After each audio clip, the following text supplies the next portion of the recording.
When you click a mouse, the reaction on your screen happens in a fraction of a second. It feels like magic. But underneath that simple click is a massive, chaotic chain reaction of electricity and data. Inside the case, the machine operates as a physical ecosystem of specialized components, each one desperately balancing power, heat, and information. This entire system runs on a raw feed of electricity pulled directly from your wall. That current slams into the power supply unit, or PSU, which converts it into a stable, usable voltage and distributes it out to the rest of the machine. All this hardware sits inside the case. It acts as a protective skeleton, but more importantly, it is deliberately designed with vents to direct airflow so the internal components do not suffocate. The electricity from the power supply flows directly into the motherboard. Think of this flat circuit board as the nervous system. It takes that power and dictates exactly where the electrical currents must flow to reach the empty component sockets. Every calculation must pass through these copper lanes to reach the rest of the build. Because the motherboard only facilitates this flow rather than doing the heavy processing itself, it remains a relatively low-cost foundation for some of the world's most expensive hardware.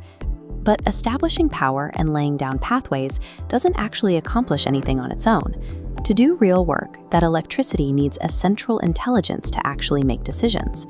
That intelligence is the Central Processing Unit, or CPU. It's a tiny, highly expensive chip sitting directly on the motherboard. Every time you type a word, open a program, or browse the web, this logical brain executes the specific instructions to make it happen. It is an incredibly fast, sequential thinker. But because it processes tasks one by one, it chokes when you ask it to render the massive, simultaneous geometry required for 3D video games or complex video editing. To solve this logical bottleneck, we use a graphics processing unit, or GPU. If the CPU is the thinker, the graphics card is the artistic painter. It uses a massive grid of smaller cores to tackle thousands of visual calculations at the exact same time.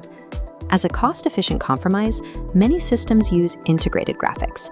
This forces the GPU to share the physical chip and the power supply of the CPU. You save money, but you sacrifice high-end performance, which is why heavy games might lag on a standard laptop. Yet, even if you pair the fastest logical brain with the most powerful artistic painter, they both sit completely idle if they can't access the raw data they need to do their jobs. All your personal files, programs, and the operating system are stored in a physical drive. Traditionally, this is a hard disk drive. It's essentially a massive permanent garage for your data, utilizing a tiny moving mechanical arm reading a spinning magnetic disk. Because it relies on moving physical parts, pulling data from this garage takes time. That mechanical delay starves the lightning-fast CPU, forcing it to stop and wait for the hard drive to slowly retrieve every single file. The solution to this speed limit is random access memory, or RAM. Think of RAM as a tool bag. Instead of digging through the entire garage every time it needs something, the system moves specific data the CPU needs into the staging area. It completely bypasses the slow garage, allowing the processor to grab tools instantly. But there's a catch. RAM is strictly short-term memory. When you cut power, the tool bag empties completely. To speed up the garage itself, modern systems replace the old spinning hard drives with solid-state drives, or SSDs. By relying entirely on fast, durable memory chips with no moving mechanical parts, the SSD drastically cuts down the time it takes to move data into the RAM. This entire hierarchy of storage exists for one singular purpose: an arms race to ensure the central brain never has to sit idle and wait for information. Moving all this data and running millions of calculations every second produces an unavoidable physical byproduct: massive localized heat. Without intervention, the processors would literally cook themselves in minutes. Cooling fans and liquid cooling systems act as mandatory life support, pulling heat off the silicon chips and pushing it out of the case so the system doesn't throttle its own performance to survive. Finally, to let this isolated ecosystem communicate with the outside world, the motherboard incorporates a wireless card. This small component untethers the machine, translating incoming radio waves so the computer can connect to Wi-Fi networks without relying on a physical Ethernet cable.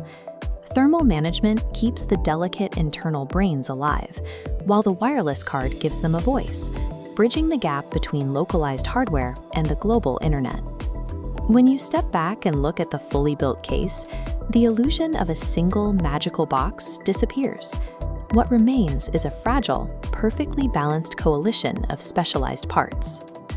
The entire architecture of a computer is driven by bottlenecks. The RAM exists because the hard drive is too slow. The GPU exists because the CPU can't handle complex visuals. The fans exist because the electricity generates too much heat. Every component is there simply to compensate for the physical limitations of another. So the next time you experience lag or boot up a heavy game, you know exactly what's happening. You're watching a high-speed relay race happening under the hood. And if you want to understand how the software directs that relay race, you'll want to check out our video breaking down exactly how operating systems work next.